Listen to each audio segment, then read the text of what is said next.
jalan tol Banda Aceh Sigli sepanjang 74 km. Ini merupakan jalan tol pertama di Provinsi Aceh. Saya ingin mengucapkan terima kasih kepada Bapak Gubernur, Pak Bupati, seluruh masyarakat di Aceh, bahwa pembebasan lahan yang ada di Provinsi Aceh ini paling cepat. Sepanjang yang saya tahu, paling cepat. Misalnya yang 74 kilometer ini dari Banda Aceh ke Sigli, itu sudah 86%, ini cepat sekali. Sehingga konstruksinya bisa mengikuti dengan cepat. Saya kira kalau cara-cara di Aceh ini nanti diterapkan untuk provinsi lain, itu kecepatan pembangunan jalan tol itu bisa semuanya segera bisa beroperasi penuh.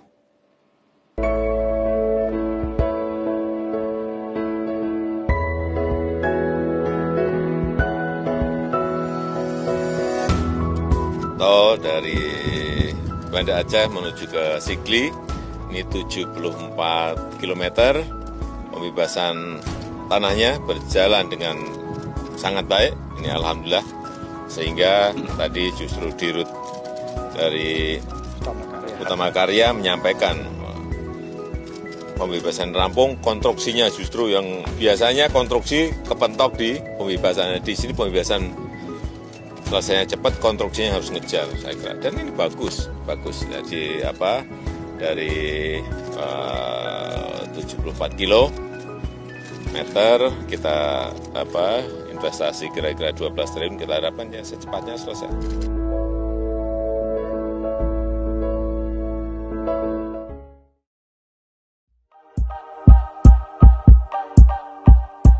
Ini jalan tol 74 km seluruhnya dari Aceh sampai Sigli, dan yang kita resmikan hari ini insya Allah Bapak Presiden berkenan, itu adalah seksi keempat dari ruas Sigli Banda Aceh.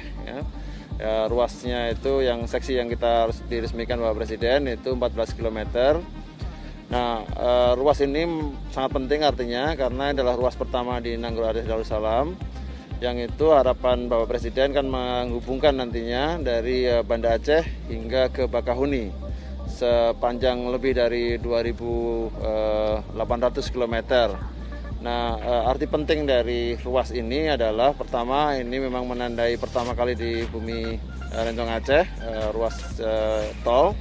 Dan yang kedua, harapan kita itu membuka aksesibilitas ke wilayah selatan Banda Aceh, ke arah Sigli, yang itu harapannya bisa mendorong peningkatan kesejahteraan masyarakat, mendorong sistem logistik, dan mendorong pembukaan wilayah-wilayah ekonomi baru, sehingga stimulasi pertumbuhan ekonomi di Aceh ini betul-betul bisa terdorong dengan adanya jaringan jalan tol ini.